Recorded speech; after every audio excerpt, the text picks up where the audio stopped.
Hi, Sam. Thanks for being here. Hi. We're going to talk about your property values. Oh my God. 86% increase in your first reappraisal cycle, which is crazy. It's insane. And so we want to see what they say. So we have a call scheduled with Greene County, and let's see how this goes. Yep. Did you send them any of this information or no? No, So they I didn't didn't have ask for it? time to. Okay, good. 'Cause they had that very short window, and it was like a few days. Yeah. And it was closing. There's no time to mail anything in. Yes. And so Montgomery County has people upload the information. So I was curious if they had you do that. So every process is different, which is why we want to make sure we know what we're doing. And in this case, that's actually the benefit for me because I get to talk if they give me the opportunity to say, hey, that's not what's happening in Spring Valley. Let's just be clear. We have to see your house specifically from when you bought it to now did not go up in value by 86%. And in fact, the area is dropping. So Spring Valley specifically, which is what we're talking about, is not doing what they're showing on paper. I mean, I'm upside down on it right now. Absolutely. And it's a concern. Like, you wouldn't have bought that house had that been the situation. It would have priced you out because of the property taxes.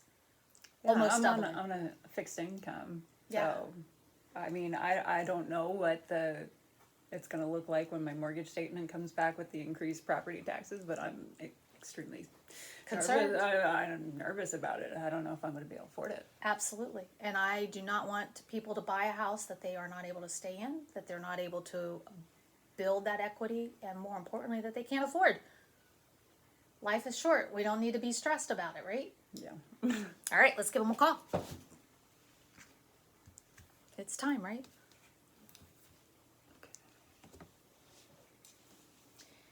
And we'll put them on speakerphone, and you can identify that I'm here with you. We'll see what they Thank you say. for calling the Greene County Auditor's office. Please listen closely to the following options before making your selection.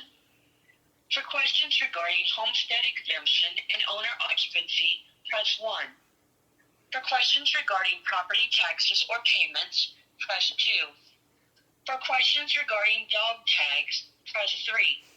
For questions regarding real estate property valuation, press 4. For questions regarding... I'm surprised they don't have a direct Please number while I for transfer you. your call. Greene County Auditor's office, how can I help you? Hi, we have a call scheduled to talk about the property valuations. They will give, the appraisers will give you a call when they're ready for you. Okay. All right, thank you. You're welcome. Bye. What did it say in their message?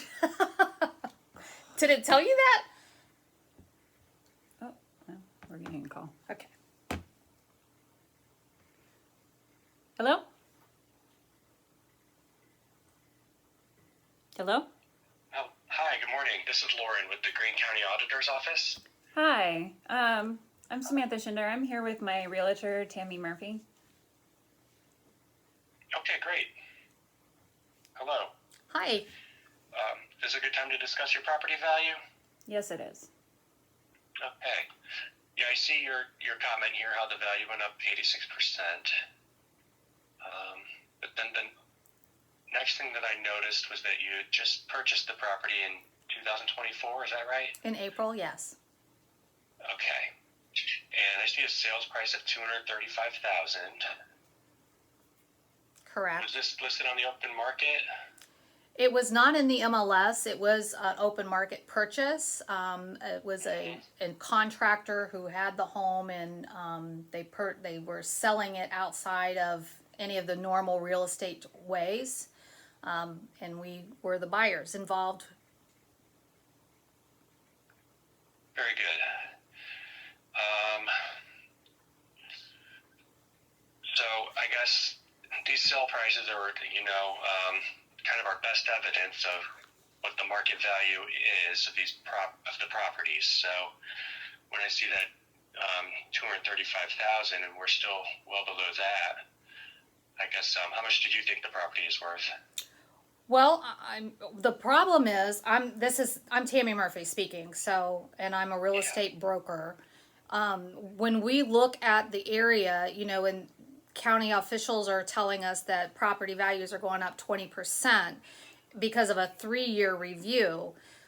When she purchased it, the property had already had an increase of 36% on the property tax basis. So now to incur an 86%, and she's done no work. I mean, this is the issue that is there, is that when she was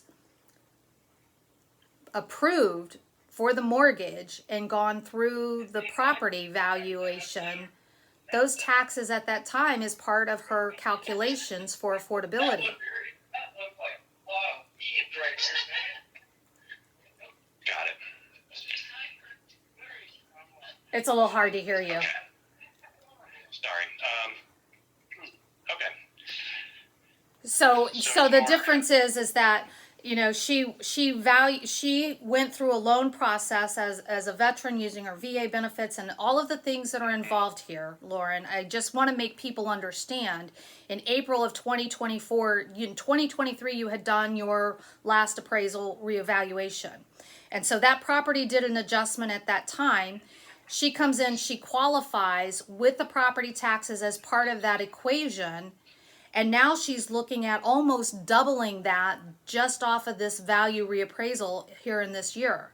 An 86% hike seems to be outside of the norm. That's not what's typically being talked about. So we just need to understand, as the owner of this property, if she cannot now afford it because of the property taxes, if we look at what's going on in Spring Valley particularly, and you know, this market changes month to month, we have valuation changes, but certainly at year to year. So if you're looking at something from a 3-year mark to the next 3-year mark, you probably have at least 4 or 5, even 6 different value cycles in that period.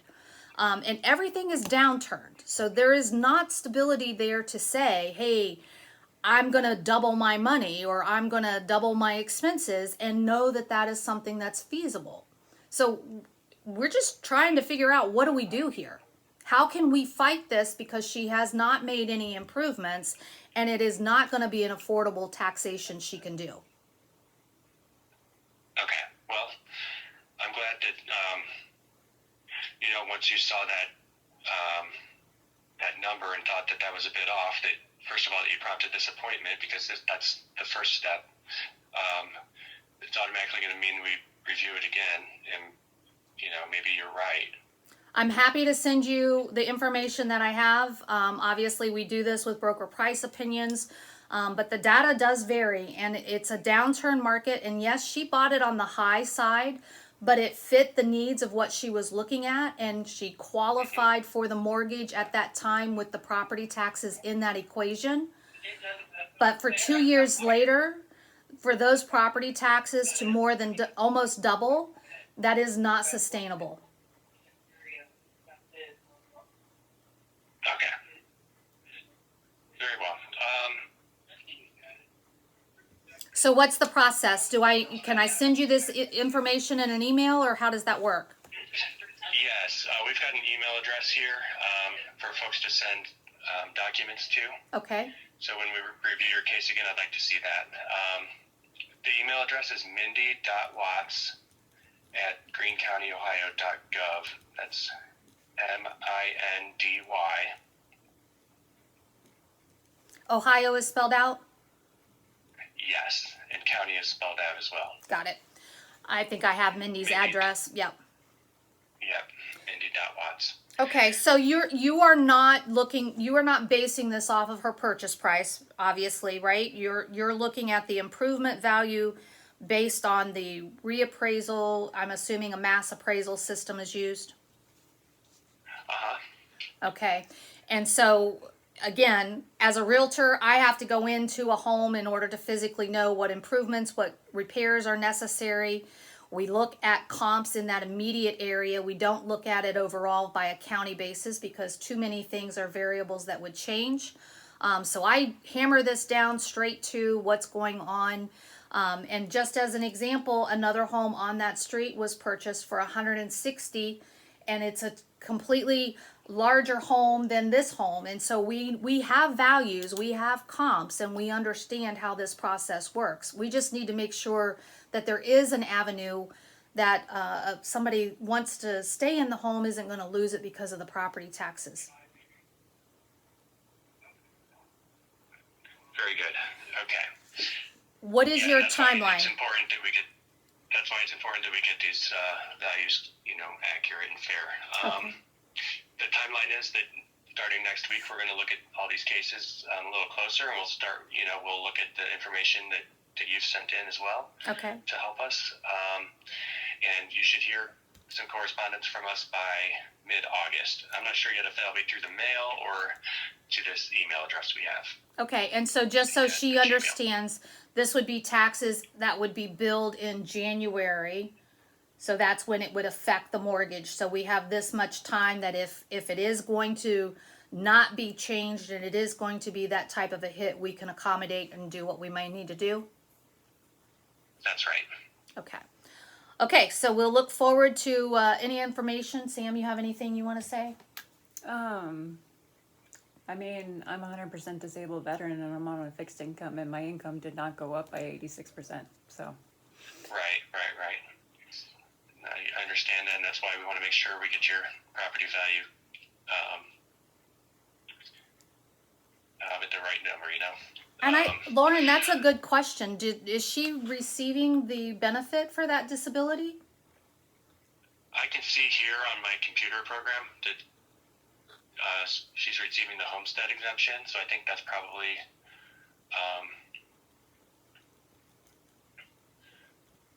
what you're talking about. Okay. But also, there's something called the owner occupancy credit that I want to make sure she's getting if this is her primary residence.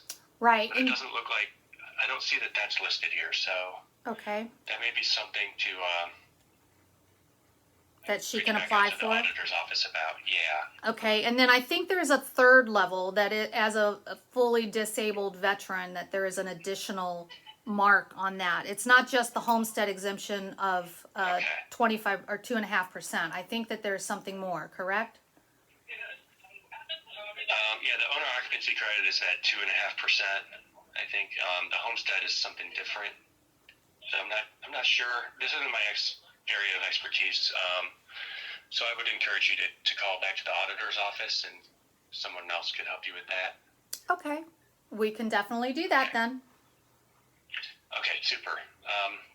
While I've got you on the phone, I'd like to confirm some of the details we have about the dwelling. Okay. We've got it as a 2-bedroom, 2 full bath. It is not a 2 full bath, no. It's a bedroom, or it's a bath and a half.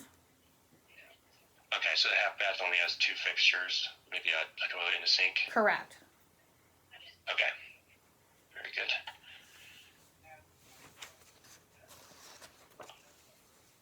And there's no operating fireplace. No. Okay.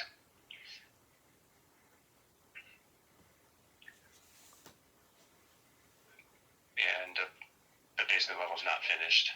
No, it's a cellar. And there's central air conditioning.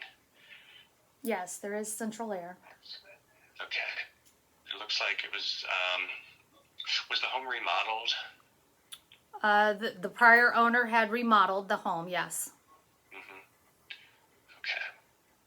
They just did some of the inside cosmetics, though. Yeah, they changed the kitchen design there.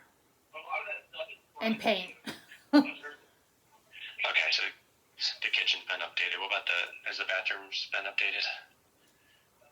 Well, updated in the fact that they're finished, usable spaces. So the last time this property was on the market, it's the same, except it has a fresh coat of paint and resituated in the kitchen. So it's not like major renovation was done. Okay. I don't know what it looked like before. Well, I do. Oh. All right, this is all good information. So yes, we will review this closer. I look forward to seeing what you have to send us. Okay. And if in August, when you receive our correspondence and there's still a big discrepancy and you feel that you need to, pursue it further, there's another process from January through March called the Board of Revisions. Yes. I'm familiar with that process. Very good. Well, I'm glad that you know, that we were able to have this meeting though. So hopefully we can avoid the next step. So. Yes, and in the meantime, we'll reach out to the auditor's office and talk about the owner occupied and the veteran disability to see what can be done there as well. Okay, very good. Thank you very much. All right, my pleasure. Thanks for talking to me. Uh-huh. Bye-bye. All right, bye-bye.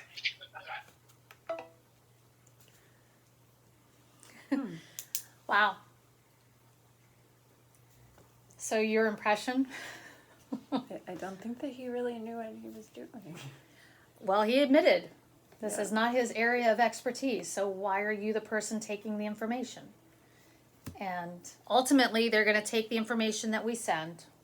So we're going to send them all of the things, show the value that has gone down. And, here's where you haven't owned it. You just hit the 2-year mark. But our personal experience, we know we've bought a bigger house for less money. Now, that house needed a lot of work. So you're not really comparing apples to apples. But the value of the area has gone down. And that's the thing they need to recognize. These mass appraisals are looking at a whole system and compiling it. And that's why we don't use that in real estate. If your lender did that, think back to 2008 when they were allowing these automated valuations to go through, and the banks were the ones who were taking the hit because people were able to get money out of properties that really didn't exist, and all of that happened in the bubble. So we, as an industry, said we can't have that happen, right? So when you buy it, you're getting qualified income, expenses, what's your debt to income ratio, all of those things factor in there with the property taxes. And that's the problem that I have with it, is that you are factoring in property taxes at that moment for affordability. Yeah. And 2 weeks, 3 months, 3 years later, they change that, and that affects you. And you don't have any control over it. You can only do so much for your budget, but some outside source should not have the control to push you out of this home. And I don't want that to happen. It's still a place that you like. It's a thing that we want to make sure. House. So now I, at this point, am not even arguing that the price that you paid for it is the basis of this, right? Because the value has gone down. So when they do a every 3-year look at what are the values, as I said, there's 16 different cycles that can be in that period. Buyers markets only last a little period of time, and sellers markets last a little period of time, and then everything else is shifting in between. Well, if you buy on the high side, Which I did. which you did, because that was the market in 2024, it was crazy. This wasn't our first house. This was one of a few in a number of years. And the issue is that at that time it was the right choice. Yeah. I don't want anybody to have the heartbreak or heartache or heartburn that, oh my gosh, what did I do? This is not the right decision for me. And I will always battle for you. So we aren't trying to sell it, but if I have to sell it, we have to figure out how to make it happen. But then you'd be buying again, and here you are in a different market, and that's not what we want, right? So we need the county auditors to understand this is a decision that affects real people and their ability to live comfortably, live within their means, or really struggle and have no issue, or have a lot of issues at that time. And I don't want that. So we're going to submit all the papers, and then we're going to see what they say. And we're going to fight this. And one way or another, we're going to get every discount that you are awarded, that you earned. Disability vet, I know, should get you 100% write-off. In my opinion, thank you for your service, and here you A lot go. of states do. A lot of states do 100% for 100% disabled veterans. They don't charge property tax for us. I don't know why Ohio is different. And we're going to find out. We're not going to stop with just this call. We're going to start getting into all of this, because the homestead exemption only waivers the first $28,000 if you're lucky. They're talking about making it $41,000. That's not what we want. If you've earned it and you get that disability from being a veteran, then hey, let's get that for you. The owner occupancy right now is 2.5%. It's gonna take them another 3 years to get that up to 15%. Still not enough. So we'll layer every benefit that we can and we'll get this knocked down. Okay. One way or the other. Thank you. Thank you.